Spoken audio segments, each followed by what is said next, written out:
नहमदुहु व नुसल्ली व नुसल्लिमु अला रसूलिहिल करीम अम्मा बाद फ़ाउज़ु बिल्लाहि मिनश शैतानिर रजीम बिस्मिल्लाहिर रहमानिर रहीम। मेरे वाजिबुल एहतराम मेरे अज़ीज़ दोस्तों, बुज़ुर्गों, भाइयों,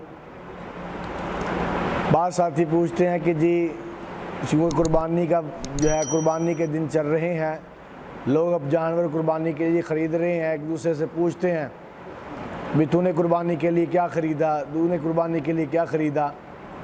कोई कहता है मैंने बकरा ख़रीदा है, कोई कहता है मैंने गाय ख़रीदी है, कोई कहता है मैंने ऊँट ख़रीदा है। अगर कोई कह दे कि जी हाँ आपसे आपने क्या ख़रीदा, तो वो आगे से कहे कि जी मैंने तो कुर्बानी के लिए जो है वो कट्टा ख़रीदा है। वो आगे से कहता है ये तो आप जायज़ ही नहीं है कुर्बानी, ये तो नाजायज़ है, कट्टा तो कुर्बानी के ऊपर लगता ही नहीं है, तो लिहाजा ये तो आप नाजायज़ काम कर रहे हैं, जो जायज़ ही नहीं जानवर उसकी कुर्बानी आप क्यों कर रहे हैं भाई, क्यों जायज़ नहीं है कट्टे की कुर्बानी। कहते अल्लाह के नबी सल्लल्लाहु अलैहि वसल्लम ने तो कभी नहीं की कट्टे की कुर्बानी, लिहाजा ये जायज़ ही नहीं है।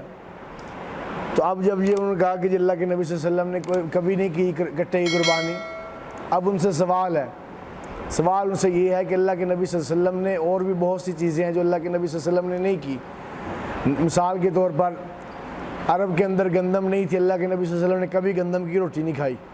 हम 3 मरतबा गंदम की रोटी खाते हैं।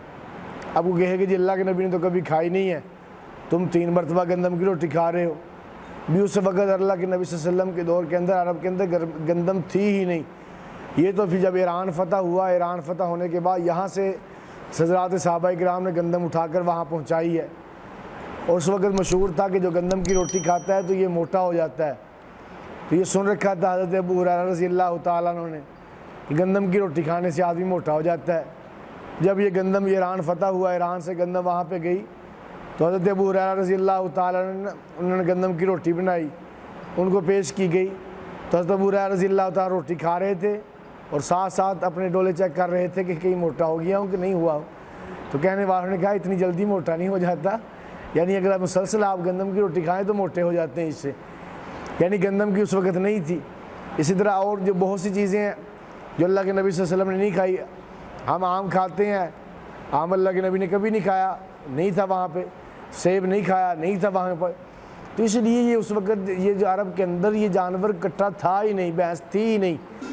कुरान पाक के अंदर जो है भैंस का तज़किरा नहीं, पूरे कुरान के अंदर भैंस को अरबी में जामूस कहते हैं। इसी तरह अल्लाह के नबी सल्लल्लाहु अलैहि वसल्लम की ज़ख़ीरा हदीस को उठा के देखिए, वहाँ पर भी जामूस का लफ्ज़ नहीं मिलता। लेकिन ये जामूस, ये भैंस जो है ये कोई अलग चीज़ नहीं, ये गाय ही की किस्म है। इसे अफ्रीकी गाय भी कहा जाता है, गाय ही की किस्म है। तो लिहाजा ये कोई अलग जानवर नहीं है, इसलिए इसकी कुर्बानी। एक साथी मुझे कहने लगा, कहता है जी मौलवी साहब ये आप जो है कट्टे की कुर्बानी जायज़ कहते हैं, कुरान हदीस से मुझे जवाब दे, मैं कुरान हदीस से मानता हूँ। तो मैंने कहा जी बहुत अच्छी बात है। मैंने कहा आपने सुबह नाश्ते में क्या लस्सी वगैरह पी? कहता जी पी लस्सी मैंने। तो मैंने कहा लस्सी आपने किसके दूध की पी थी, गाय के दूध की या भैंस के दूध की? था भैंस के दूध की पी थी। तो मैंने कहा भैंस के जब कुर्बानी जायज़ नहीं है तो आपने उसका दूध क्यों पिया, दूध उसका जायज़ कैसे है?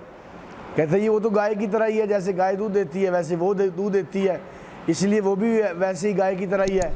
मैंने कहा ऐसे जब अगर जो चीज़ भी दूध देगी इसी तरह गाय की तरह, तो वो क्या हलाल हो जाएगी? मैंने कहा खोती भी दूध देती है, उसका भी पी लिया करो। तो उसने कहा नहीं नहीं जी, खोती और चीज़ है, ये तो और चीज़ है। गाय जो है वो जिस तरह गाय पट्टे खाती है, इसी तरह जो है ये चारा वही भैंस चारा खाती है। तो मैंने कहा खोती कौन सा बर्गर खाती है, वो भी तो वही चारा खाती है, तो वो उसको आप उसको जो है वो जायज़ क्यों नहीं उसको कहते? तो मैंने कहा कि वो अलग चीज़ है।